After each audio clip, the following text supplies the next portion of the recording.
अरे स्टार्ट करें। हाँ, सज्जन सिंह, स्वरूप सिंह का फिर बेटा नहीं है, फिर गोद लिया गया। ये भी बागोर का ही है। कहाँ का है? बागोर मतलब भीलवाड़ा का ही है। कहाँ का है? भीलवाड़ा का है। ठीक है, ध्यान रख लीजिएगा। जो भी बागोर के वो आपके राजपूती खून वाले नहीं है। राजपूती का मतलब ठाकुर घराने के लोग हैं, लेकिन राज परिवार के ये लोग नहीं है। और राज परिवार के लोग नहीं है इसलिए सुधारात्मक दृष्टि रखते हैं। ठीक है, राजा इतना सुधार करने का प्रयत्न नहीं करता है। जो राजवंश के लोग होते हैं उनको पता ही नहीं होता कि आम पब्लिक में चल क्या रहा, आम पब्लिक कैसे रह रही है, उनको कोई मतलब ही नहीं था। ठीक है, ध्यान रख लीजिएगा। आम पब्लिक को क्या तकलीफ है वो कोई मतलब ही नहीं है, क्योंकि राज परिवार के स्टार्टिंग से हाई फाई फैमिली में जन्मे हुए। ठीक है, तो इनको पता ही नहीं रहता कि आम लोग क्या खाते हैं, क्या पीते हैं, कैसे रहते हैं, उनको किन समस्याओं का सामना करना पड़ता है, पता ही नहीं था। एक ऐसी कैसी रानी थी लुई 16वें की, फ्रांस की बात है। फ्रांस में एक रानी थी, एक राजा था जिसका नाम था लुई 16वें, और उसकी एक रानी थी जिसका नाम था मेरी आंतवानेट। क्या नाम था?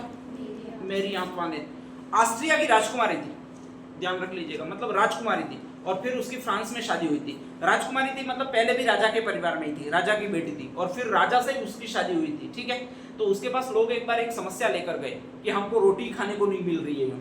ठीक है, महारानी बाहर आओ। राजा कहीं टूर पर गया हुआ था, तो लोगों ने आवाज लगाई, महारानी बाहर आओ, महारानी बाहर आओ, महारानी बाहर आओ। महारानी बाहर आई।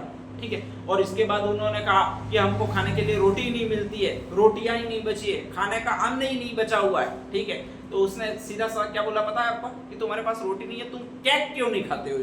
ठीक है, ध्यान रख लीजिएगा। कौन थी? राजकुमारी थी। हमेशा उसका जीवन बीता था खाते खाते। वो क्या खा के बीता था? केक। उसको लगता था कि रोटी बहुत कम मिलती है लोगों को, और लोगों को क्या ज्यादा मिलता है? केक। क्योंकि बर्थडे होते थे, बड़े बड़े केक राजाओं द्वारा मंगवाए जाते थे, तो उसको सस्ता लगता था, वो केक लगता था। और रोटी लगती थी वो महंगी लगती थी, क्योंकि कभी कभी राज परिवार में मिलती थी। 56 भोग हमेशा रहते थे। ठीक है, रोटी का नंबर कभी आता ही नहीं था, किसी दिन आ जाता था, तो उसको लगता था कि रोटी तो बहुत महंगी है। ठीक है, और ये लोग हैं वो महंगी चीज खाने का प्रयास कर रहे हैं, रोटी खाने का प्रयास कर रहे हैं, जबकि केक जो सस्ता मिलता है उनको खाना चाहिए इनको। ठीक है, तो राज परिवार के लोगों को एक्चुअल में पता नहीं होता है कि क्या है, क्या लोगों की समस्या है, वो पता नहीं है। ये सारे राज परिवार के लोग नहीं है, ऐसे ही अपने राज चलते फिरते लोग राजा बन रहे हैं। ठीक है, जो सगे संबंधी थे वो, तो इनको थोड़ा थोड़ा अंदाजा था। स्वरूप सिंह को थोड़ा अंदाजा था लोग किस परिस्थिति में गुजर रहे हैं। इसको थोड़ा अंदाजा था। किसको? सज्जन सिंह को, कि लोगों को बहुत ज्यादा तकलीफ होती है, और ऐसी कंडीशन में ये कोशिश कर रहा है कि और भी सुधारात्मक प्रयास हो। ठीक है, सती प्रथा को जैसे तैसे बंद करके गया। बंद करके कौन गया? स्वरूप सिंह। वापस शुरू कर दी वो किसने कर दी? ठाकुरों ने मिलकर। और किसको सती कर दिया?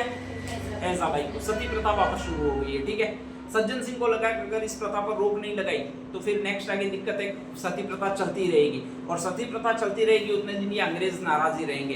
तो उसने कहा जाता है एक कैप्टन को बुलाया। एक सेना में कैप्टन था, मेजर अधिकारी था, उसका नाम था वाल्टर। कौन सा नाम है भाई आपके? वाल्टर। और वाल्टर को बुलाकर एक हितकारिणी सभा की स्थापना की। यहाँ पर ध्यान रख लीजिएगा, इस हितकारिणी सभा का यही काम था कि जहाँ पर भी ऐसी प्रथाएं जो बंद हुई है, अगर वो वापस शुरू हुई है, कोई कन्यावत कर रहा है, कोई डाकनिया प्रथा में डाकनिया करके किसी पर ब्लेम लगा रहा है, या फिर कोई सती कर रहा है लोगों को, ठीक है, महिलाओं को जबरदस्ती जोहर करने के लिए बाध्य कर रहा है, तो उन पर मुकदमा चलाया जाए और उनको स्पेशली न्यायालय में या उनको कड़ी से कड़ी सजा दी जाए। ठीक है, कोर्ट के माध्यम से सजा दी जाए। तो इसी को कहा जाता है कि एक हितकारिणी सभा की स्थापना हुई है इन सारी चीजों की जांच करने के लिए, और उसका मुखिया बनाया वो इसको बनाया। किसको बनाया? वाल्टर। अंग्रेज ऐसी प्रथाएं होने नहीं देते थे। भारत में जो भी सुधार किए उसका बेसिक क्रेडिट जाता है वो इन्हीं लोगों को जाता है। किनको जाता है भाई? आपके अंग्रेजों। अगर अंग्रेज नहीं आए होते तो आज तक मुझे नहीं लगता कि तुम्हें पढ़ने का अधिकार मिला होता, वास्तव में नहीं मिला होता। ठीक है, ध्यान रख लीजिएगा, नहीं मिलता, फाइनली नहीं मिलता। ये गणित तो भूल जाओ, आ भी नहीं पढ़ते होते अभी तक, और दस्तखत ही करते होते कि कामला आयोग करके। ध्यान रख लीजिएगा, अंग्रेजों का बहुत ज्यादा एहसान है तुम पर कि बहुत जबरदस्त तुमको पढ़ने के अधिकार दिए, तुमको मताधिकार दिया, तुमको बहुत ज्यादा ये कई सारी कुप्रथाओं से मुक्ति दिलाई। ठीक है, और आज आराम से घूम फिर रहे हो, स्वच्छंदता की सांस ले रहे हो। बाकी ये बाल विवाह वगैरह बंद ही नहीं होते अभी तक। तो तुम 2-3 तो चुन्नू मुन्नू को लेकर घूम रही होती। ठीक है, ध्यान रख लीजिएगा।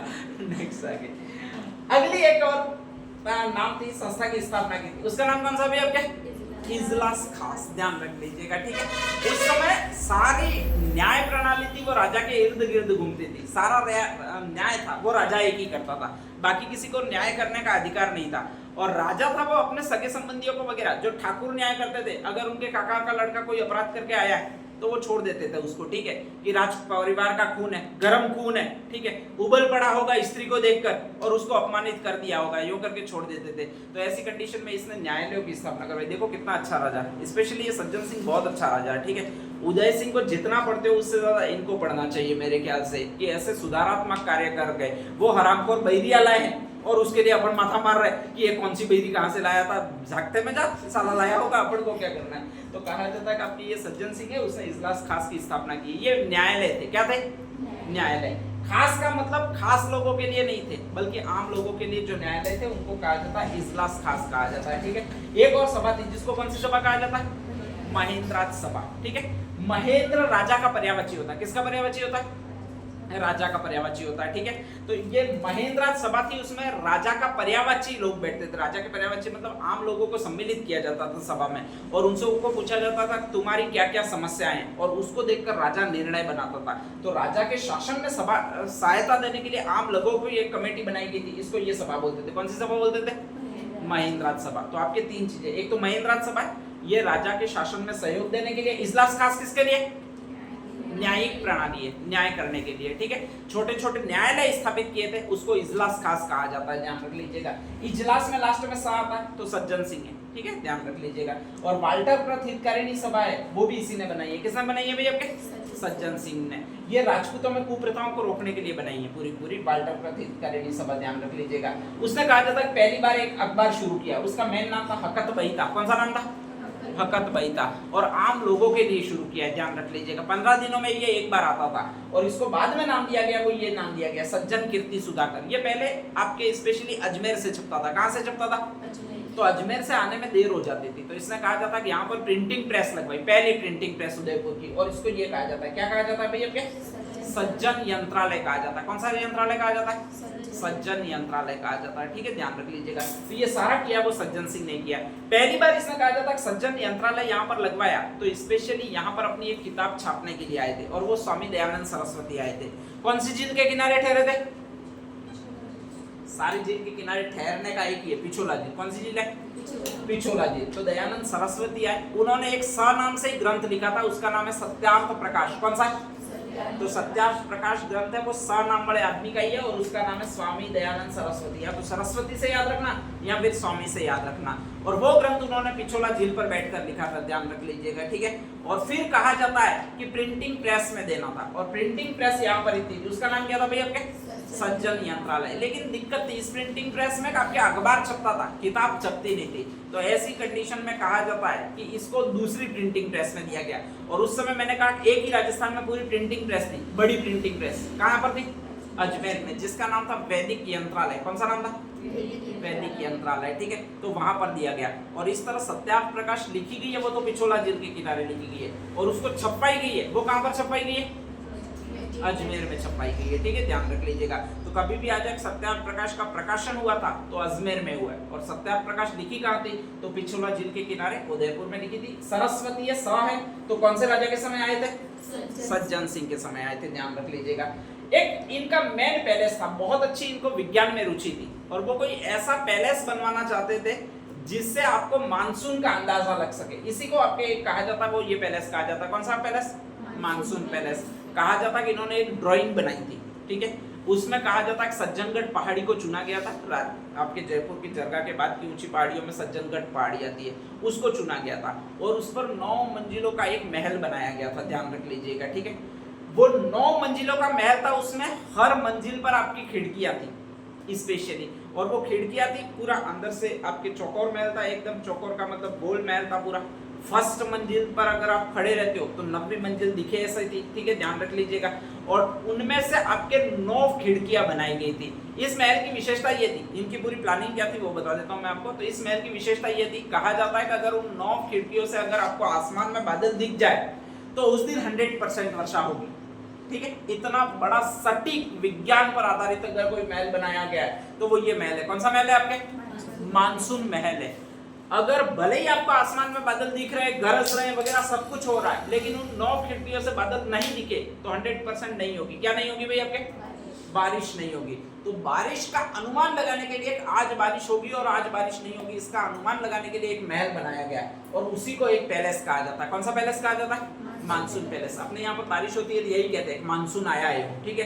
तो उस महल की खिड़कियों के देखने से ही अंदाजा लग जाता था कि आज बारिश होगी कि आज बारिश नहीं होगी, ध्यान रख लीजिएगा। और उसी के तहत एडवाइजरी जारी करने के लिए ये महल बनाया गया था कि आज भीषण बारिश हो सकती है, आप लोग किसी ऊंची पहाड़ी पर चढ़े जाए, नदियों में नहीं रहे, ताकि कोई जनहानि नहीं हो, ये ठीक है। और कहा जाता है कि इस मंजिल का निर्माण, इस पैलेस का निर्माण भी महाराणा सज्जन सिंह करवा रहे थे, लेकिन 26 ईयर्स की आयु में इनकी डेथ हो गई। किसकी डेथ हो गई? आपके सज्जन सिंह की। केवल 2 ही मंजिलें बन पाई और बाकी का इसका पुनर्निर्माण किया ही नहीं जा सका।